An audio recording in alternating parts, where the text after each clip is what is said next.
My dad turned to drink and criticized Mom after her brother cheated us, causing us to lose land. I am Mary, a sophomore in college, and my life today feels like a shadow of what it once was. Just a few years ago, my family embodied the warmth and joy that I believed would always define us. My father, a robust man with an infectious laugh, was the kind of dad who would spend hours in the garden, teaching me and my younger brother, Alex, the names of all the flowers and how to take care of them. My mother, a gentle soul with eyes that seemed to hold endless kindness, made our small cozy house a home with her loving touch and the heavenly smell of her cooking. Back then the future seemed bright. Our little family was tight-knit, bound by love and shared dreams, especially after my parents managed to buy a hectare of land from my uncle, my mother's brother.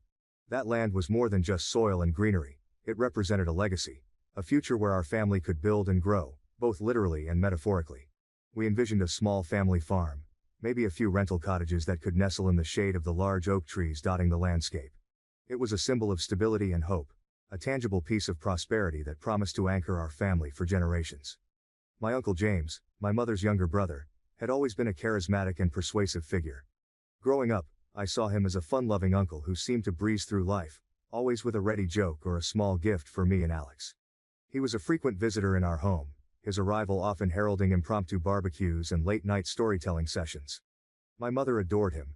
She often spoke of their childhood adventures with a fondness and nostalgia that painted my uncle as not just a sibling but a hero in her eyes. This deep familial bond made him more than just an uncle to us. He was an integral part of our family fabric. My parents, especially my mother, trusted him implicitly. This trust was rooted in decades of shared history and mutual support. When Uncle James spoke, his words carried the weight of sincerity. Or so we believed. In hindsight, the signs of his financial instability were there, but they were subtle, overshadowed by his charm and our trust. He mentioned struggles now and then, hints about the economy, bad investments, the rising costs of living, but they were always presented as temporary setbacks. Nothing a good next move couldn't fix. So when Uncle James offered to sell a hectare of his land to my parents in 2013, it seemed like a golden opportunity. The land was located on the outskirts of our town, a lush expanse of green that bordered a small forest. My parents had always dreamed of owning more land, perhaps starting a small organic farm or building a few holiday cottages to rent out. The land my uncle offered seemed perfect for such dreams. The deal was straightforward, or so it seemed. Uncle James explained that he was selling the land because he needed liquidity to fund my cousin's college education. He painted a vivid picture. The land, once developed, could be the foundation of our family's financial security. My parents, eager to invest in our future and to help my uncle, agreed to buy it. The price was reasonable, the terms favorable, and the paperwork appeared to be in order, except for one detail. The Red Book, the official document proving land ownership, was still under the bank's hold due to a small loan my uncle had taken out. With reassurances from Uncle James that the loan would be cleared within a year, my parents proceeded. He crafted a promissory note, a casual yet seemingly earnest document, wherein he vowed to clear the debt and transfer the Red Book to my parents as soon as possible. Trusting him, they paid him the money, believing that the formalities were just a formality. Months turned into a year, and the promised Red Book did not materialize. My parents grew anxious, but each inquiry was met with reassurances and new promises from Uncle James. He always had a reason for the delay: paperwork snafus, bank errors, bureaucratic red tape. But his charm and our family's trust in him kept my parents from pressing too hard. This pattern continued until late 2018. That was when everything changed. The financial bubble that Uncle James had been inflating burst with shocking consequences. It turned out that the initial loan against the land was just the tip of an iceberg. Uncle James had been drowning in debt, far more than he had disclosed. In a desperate move, he had taken out further loans against the land, each one a deeper cut into the trust my parents had placed in him. The final blow came abruptly. Uncle James declared bankruptcy, and within weeks, we learned that he had fled the country. The news was delivered by a bank representative who arrived one crisp autumn morning to place foreclosure signs around the hectare that we thought was ours. The bank explained that the land was heavily mortgaged, far beyond its worth, and would be seized to cover my uncle's debts. The revelation shattered my parents. The betrayal by someone they had trusted so deeply was a wound that went beyond financial loss. My father particularly felt deceived and humiliated. He had advocated for the deal, swayed by my mother's trust in her brother and by the dreams they had harbored for that piece of land. The loss was not just a plot of earth, it was a future they had envisioned and promised to us. As the legal realities settled in, so did the bitterness. My father's sense of betrayal morphed into a festering anger that found its easiest outlet in my mother, who, despite being a victim herself, bore the brunt of his accusations and grief. The man who had once been the life of our family gatherings was now a source of tension and despair. In this new, harsh light, every memory of Uncle James was recast. The laughter and gifts, once signs of his generosity, now seemed part of a facade that hid his deceit. His stories, once enchanting, now felt like manipulations. The trust that had once bound our family to him had turned into a chain that dragged us down into a mire of betrayal and regret. The descent into despair was gradual at first, like the slow setting of the sun before darkness fully takes hold. My father, once a pillar of strength and joy in our household, succumbed to the weight of his disillusionment. His days began and ended with the bitter tang of alcohol, the bottles accumulating like silent markers of his decline. He no longer tended to his business, a small landscaping company that had flourished due to his love for nature and his dedication to his craft. Instead, he let calls go unanswered, projects unfinished, and slowly, the vibrant man who had raised me with laughter and lessons in resilience, succumbed to a listless apathy. It was not just the loss of the land that broke him, but the betrayal by his own brother-in-law, and the crushing responsibility of having convinced my mother to trust her brother. In his eyes, his failure was twofold. Not only had he failed to protect our financial future, but he had also placed his faith in a man who destroyed us. This sense of failure consumed him, leading him to relinquish all his hard work as if in surrender to an unseen foe. He wandered through his days like a ghost, his presence marked more by the trail of empty bottles than by any interaction with us. My mother bore the brunt of this transformation. The sharp edge of my father's tongue turned against her in his darkest moments. He accused her of complicity, of knowing her brother's intentions and yet leading us into ruin. His words were like daggers, and they sliced through the fabric of her self-worth every day. "Your family is a bunch of scammers," he would shout, the alcohol fueling his anger, turning it into a wildfire that consumed any remnants of peace within our home. Despite the onslaught, my mother's resilience was something to behold. She absorbed the verbal blows with a kind of stoic grace, her eyes often wet with unshed tears, but her posture remained unbroken. She became the buffer between my father's wrath and the rest of us, especially for Alex, my younger brother, who was just entering his teenage years amidst our family's crisis. Alex's rebellion against the situation was fierce and protective. He could not bear to see our mother demeaned and insulted. His confrontations with our father began as verbal skirmishes, challenging the unfairness of his accusations, defending our mother's honor with a boldness that both scared and awed me. "Stop blaming Mom, she didn't do anything wrong," he would yell back, his young voice cracking under the strain of his emotions. These clashes often escalated until the house felt like a battlefield, the air so thick with tension it was hard to breathe. Witnessing these exchanges tore at me. I was caught in a relentless storm of emotions, anger at my uncle for his deceit, despair over my father's downfall, and a deep gnawing pain for my mother's suffering. Each evening, as I heard my father's slurred accusations and my brother's desperate defenses, I felt a part of my heart crumble. The helplessness was overwhelming. I was a spectator in my own life, watching the people I loved tear each other apart. My mother, amidst this chaos, tried to maintain some semblance of normalcy. She went about her daily routines, cooking meals that none of us had the heart to eat, cleaning a house that no longer felt like a home, and trying, always trying, to mediate between my father and brother. Her efforts were Herculean, and yet, I could see the toll it took on her. The circles under her eyes grew darker each day, her smiles more forced and fleeting. She often pulled me aside, her hands clutching mine with a desperation that was hidden from the others. "Take care of your studies, Mary. Don't worry about us," she would whisper, her voice trembling. But how could I not worry? How could I focus on college applications and exams when home was a place of war?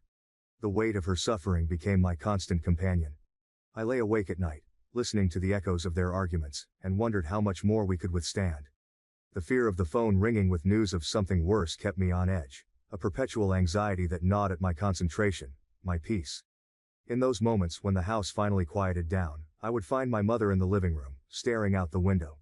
Sometimes I joined her, sitting in silence as we both lost ourselves in the world outside. It was during one of these silent vigils that she finally broke down and shared her deepest fears. "I'm scared, Mary," she confessed, her voice a whisper. "Scared that he'll never forgive me. Scared of losing you and Alex to this hatred." Her admission shattered the last barriers I had put up to protect myself. I realized then that my role wasn't just to be a bystander. I needed to be her ally, Alex's support, and perhaps, find a way to reach my father. But the path to healing seemed obscured by the thick fog of past mistakes and present pain. Life at home had become a landscape of suspicion and bitterness. My father's distrust had deepened to a point where even the simplest acts of familial kindness were scrutinized and tainted with accusations. My mother's occasional visits to her mother's house, or her attempts to maintain some semblance of connection with her parents through gifts or phone calls, were not spared from my father's critical eye. He saw these gestures not as acts of love but as betrayals. Further proof of conspiracies woven in his mind. One chilly afternoon, I returned from school to find the house unusually cold and quiet. My mother sat at the kitchen table, her face weary and lined with fresh worries. She looked up as I entered, managing a weak smile that didn't quite reach her eyes. She had been to visit Grandma, who was unwell, and had brought her some homemade soup and a warm blanket. When my father had learned of this, he exploded in rage, accusing her of wasting our scarce resources on her family, whom he now viewed almost as enemies. "Doesn't matter what I do, it's always wrong in his eyes," she confided in me, her voice breaking. "But I can't just stop caring for my mom, Mary. I can't." The situation with the phone calls was even worse. Every ring stirred a palpable tension in the air. My father, often fueled by his drunken stupor, would accuse my mother of conspiring with her brother, my uncle, despite my uncle having disappeared years ago. He couldn't seem to grasp that no one in the family had heard from him since he fled, leaving us to deal with the fallout of his actions. Each call, no matter the caller, seemed to him a ghostly echo of past betrayals, a reminder of the trust that had been broken and the financial security that had been stolen from us. Despite these overwhelming pressures, my mother continued to shoulder the responsibility of not just trying to keep our family together, but also ensuring that my two sisters and I could continue our education. My sisters, both younger than me, were in high school, facing their own battles with the ripple effects of our family's crisis.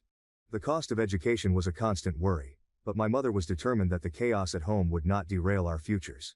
Seeing her struggle, I made the decision to take on a part-time job alongside my studies. I was now a freshman at a local community college, having chosen a school close to home to reduce expenses and stay near my family.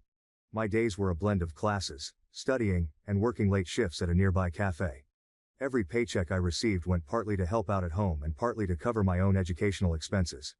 This dual role of student and financial contributor was exhausting. There were nights I came home so tired that I could barely make it through dinner before falling asleep over my textbooks. Yet, seeing my mother's quiet gratitude and the way she fought to keep us all moving forward gave me the strength to keep going. She managed our meager finances with a precision and care that was nothing short of heroic, stretching every dollar to cover not just school fees, but the basic necessities of life. Her resilience was our family's unsung melody, a quiet background score that pushed us all to persevere. My mother never complained about her lot, accepting each day's troubles with a resolve that was both heartbreaking and inspiring. Her love for us was an unspoken promise, a commitment that she lived out by enduring the harsh words and the colder silences from my father. My younger sisters, witnessing all this, grew in their own resilience. We became a team, albeit a silent one, finding comfort in shared glances and quiet conversations away from the storms that frequently brewed in our living room. We helped each other with homework, shared responsibilities around the house, and saved little surprises for our mother. Like the time we all chipped in to buy her a new book by her favorite author, hiding it under her pillow to find after a particularly hard day. In these moments, we found our pockets of peace, small oases of normalcy in a desert of chaos. My father's outbursts and suspicions became the storms we learned to weather, building stronger shelters in our bonds with each other. Each challenge, while painful, forged us into more than just siblings and a mother. It made us allies in a struggle that none of us had chosen but all of us were determined to survive. As I lay in bed each night, listening to the faint sounds of the house settling, I thought about my mother's sacrifices and my father's pain. The journey was far from easy, and many days, the burden of what we were enduring seemed too much to bear. But in the strength of my mother's unwavering love and the shared resolve of my sisters, I found a flicker of hope that perhaps, someday, we might find a way through the darkness, back to a place where love and trust could bloom once more in our family garden. It was a typical Thursday afternoon, the cafe bustling with the usual crowd of students and local professionals grabbing their midday coffee fix. As a waiter, I navigated through the tables with practiced ease, balancing trays filled with steaming beverages and the cafe's signature pastries. The hum of conversations mixed with the clatter of cups created a familiar soundtrack to my shifts. It was amidst this cacophony that I caught a glimpse of something, or rather someone, that froze me in my tracks. From the corner of my eye, I noticed a figure outside the large front window, a silhouette that was hauntingly familiar. The posture, the way he carried himself, it was unmistakably reminiscent of someone I had hoped to forget. My heart skipped a beat as I told myself it couldn't possibly be him. My uncle, the man responsible for so much of my family's misery, had reportedly fled abroad, a cowardly escape from the financial and emotional wreckage he had caused. Surely I was mistaken. But as the figure approached and entered through the cafe's front door, The reality of his identity became undeniable. It was indeed my uncle. The shock of seeing him there, in flesh and blood, after all the rumors of his departure overseas, left me rooted to the spot. Time seemed to slow as he casually strolled up to the counter, oblivious to the storm of emotions his presence had stirred in me. Dressed incongruously in a crisply tailored suit that seemed to mock the ruin he had left behind, he appeared not only unscathed by the ordeal, but prosperous. The fabric of his coat was fine, clearly expensive, with a sheen that caught the light as he moved. His shoes were polished to a mirror shine, and he wore a watch that glinted under the cafe's overhead lights, a stark contrast to the image of a bankrupt fugitive. As he ordered his coffee, chatting amiably with my co-worker, a surge of anger welled up inside me. Here was the man who had betrayed his own sister, my mother, leaving her to shoulder the burden of his deceit. Her life had become a daily struggle to maintain some semblance of normalcy for us, her children, while he seemingly enjoyed the freedom purchased at our expense. My hands trembled slightly as I took in the sight of him, so at ease, so removed from the consequences of his actions. How could he stroll into my workplace, a place just a stone's throw from the school where I studied and worked to support my family because of the financial mess he had created? The unfairness of it all, the injustice, burned through me. I felt profound sorrow for my mother. She had aged visibly in the past few years, each day etching more lines of worry and exhaustion onto her face. Her nights were restless, often spent in tearful worry, her dreams haunted by the fallout of trusting her brother. And here he was, dressed in a suit that likely cost more than what she could spare on groceries in a month. As my uncle took a seat with his coffee, I wrestled with what to do next. Confronting him was my first instinct. To unleash the pent-up frustration, to tell him about the suffering his actions had continued to cause. Yet, as I watched him, a middle-aged man enjoying his coffee, seemingly content with his world, doubt crept in. What could a confrontation realistically achieve? After a few moments of internal debate, I approached his table, my resolve firming with each step. "Uncle James," I said, my voice steady despite the turmoil inside. He looked up, his expression one of mild surprise that shifted quickly to recognition. And fleetingly, something that might have been guilt. "Mary," he replied, his tone cautious. "It's been a long time. You've grown." "Yes," I said, the words tasting bitter. "A lot has changed since you left." We talked then, or rather, I spoke while he listened. I told him about the hardships we faced, about my father's decline, and my mother's silent resilience. I spoke of the responsibilities that had fallen onto my shoulders far too early, the dreams that had to be adjusted, and the family fabric that had been torn apart. He offered explanations, some semblance of regret, though whether it was genuine or not, I couldn't say. He spoke of bad luck and worse choices, of his own losses and regrets. But no apology could undo the damage, no words could reclaim the years of pain and hardship his deceit had wrought upon us. The conversation ended with no dramatic resolution, no promises of restitution. He left, and I returned to my duties, the encounter leaving a mix of sadness and catharsis. I hadn't changed anything, not really, but speaking my truth had lightened something within me. The afternoon had taken a turn I could never have anticipated. After meeting with my uncle at the cafe, I returned home filled with a mix of emotions. It felt important to share the encounter with my mother, to relay not just his words but the sheer normalcy with which he had presented himself. My mother listened quietly, her expression somber, absorbing every detail with a heavy heart. As I spoke, her eyes reflected a deep sadness, a well of emotions that seemed too vast and complex for words. She was silent for a long time, the air between us filled with unspoken thoughts and lingering heartache. It was a silence that spoke volumes, resonating with the weight of all we had endured, all that had been broken and lost because of my uncle's actions. Suddenly, the fragile quiet was shattered by a loud, angry voice. My father, who had been out of sight but not out of earshot, stormed into the room. His face was flushed with anger, his eyes alight with the kind of fiery intensity that had become all too familiar. He had overheard everything, and the information acted like fuel on the already burning fire of his resentment. Without a moment's hesitation, he launched into a tirade. The words were harsh and unforgiving, aimed indiscriminately at my mother, my uncle, and all her relatives. He accused them once again of conspiracy and betrayal, his voice rising to a crescendo of fury and frustration. The pain and bitterness he felt towards my uncle were now tangled with a renewed sense of betrayal, knowing that my uncle was back and living seemingly without consequence. In his rage, he turned towards a shelf in our living room, one that held various family dishes and heirlooms, and began to smash them one by one onto the floor.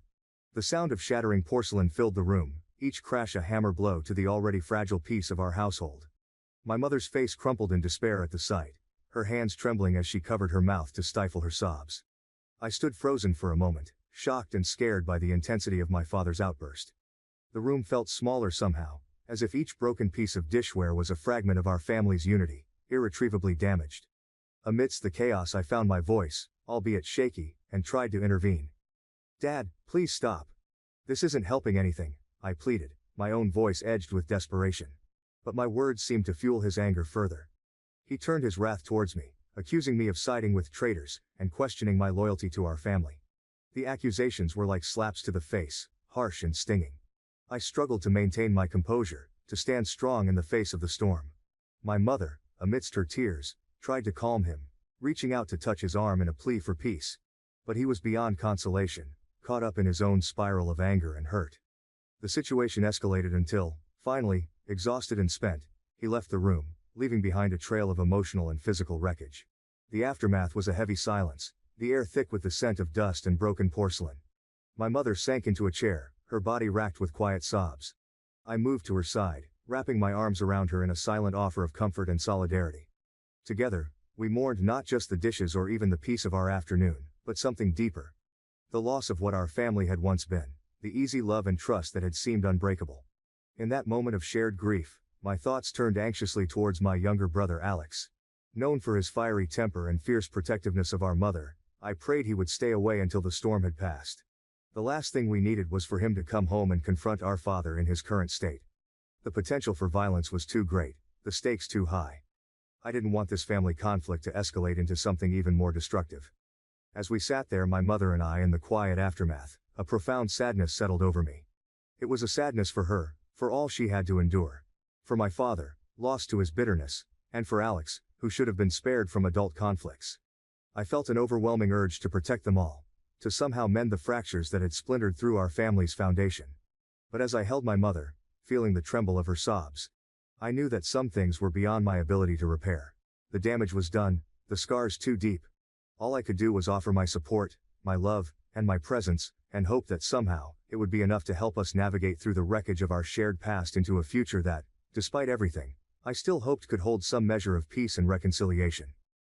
The morning after the turmoil at home, I found myself at the coffee shop, mechanically performing my duties but with my mind elsewhere. The image of my father's wrathful destruction and my mother's silent tears haunted me, playing over in my mind like a nightmarish loop. Despite the busy morning rush, a part of me remained disengaged, distant. It was during this haze of distraction that I noticed a familiar figure through the shop's window. My father was outside, walking back and forth along the street, his eyes scanning the faces of passers-by. Unlike his usual disheveled appearance marked by the telltale signs of his drunken escapades, today he was sober, his movements deliberate. The stark difference in his demeanor piqued my curiosity and concern. It wasn't long before I realized he was probably looking for my uncle, the man who had set off the chain of events that had led our family to this precipice. Compelled by a mix of worry and a desperate need to understand, I asked my manager if I could leave work early. Once outside, I kept a cautious distance, trailing behind my father as he continued his seemingly aimless search. After some time, he stopped at a small convenience store to buy a bottle of water. With the bottle in hand, he walked to a quieter part of the street, away from the bustling crowd. There he squatted down and took a swig of water. It was then that I saw a vulnerability in him that I had never witnessed before, 2 lines of tears streaming down his face. Watching him at that moment, I felt a wave of conflicting emotions. Just the day before, he had been a tempest, a force of anger and destruction. Now, he seemed diminished, broken, crying like a child lost in a world too harsh and unforgiving. The sight of his tears, so raw and exposed, stirred in me a profound sadness. I wondered about the immense burden he must be carrying, the sheer weight of betrayal from a family member he had trusted implicitly. I didn't approach him. Instead, I turned away, allowing him his moment of private sorrow, and started the walk home, my own tears blurring my vision as I grappled with the pain of our fractured family. What had we done to deserve such a fate? The question echoed in my mind, each step towards home heavy with the gravity of our collective heartache. On impulse, I decided to take a detour to my grandmother's house. I needed a respite. A moment to gather strength from someone who might understand the depth of what we were facing. My grandmother welcomed me with her usual warmth, her keen eyes quick to see the distress in mine. As we sat together, I shared the events of the past few days, and in turn, she offered me insights into my father that I had not fully appreciated before. She spoke of the land, the piece of earth that had promised so much hope and potential. For my father, that land was not merely an investment, It was a testament to his dedication to providing for his family, a tangible representation of his love and commitment to our future. He had poured not just his money, but his dreams into that soil, dreams of security and prosperity for my sisters and me. It was supposed to be our legacy, a stable and secure foundation upon which we could build our lives. Your father has always wanted the best for you girls, my grandmother said, her voice tinged with emotion. He saw that land as a way to ensure you all had opportunities he never had. Losing it, especially the way we did, broke him more than you might realize. Her words shed light on the depth of my father's despair. It wasn't just anger or betrayal that fueled his actions. It was a profound sense of loss, not only of the land but of his role as our provider, of his identity as the man of the house. The loss had unmoored him, and what we saw, the rage, the helplessness, was his struggle to grapple with this new reality. As I listened to my grandmother, I felt a renewed sense of empathy for my father. Understanding the magnitude of his hopes and how deeply he felt their collapse helped me see past the fury and the broken dishes. It didn't excuse his actions, but it helped explain them, framing his outbursts as cries of pain rather than expressions of inherent cruelty. In the midst of our family's turmoil, as I watched the strain and sadness inflicted upon us by my uncle's deceit and my father's subsequent unraveling, I often found myself wrestling with conflicting emotions about what paths my mother should take. There were moments, many moments, when I felt that the only solution for her, and perhaps for all of us, was to sever ties with my father. The man who once filled our home with laughter and security had become a source of pain and instability. It seemed logical, perhaps even necessary, for her to consider divorce as a viable path to peace. Yet despite my suggestions and perhaps even pleas, my mother never took that step. For a long time, I couldn't understand her decision. To me, it looked like an endless cycle of suffering.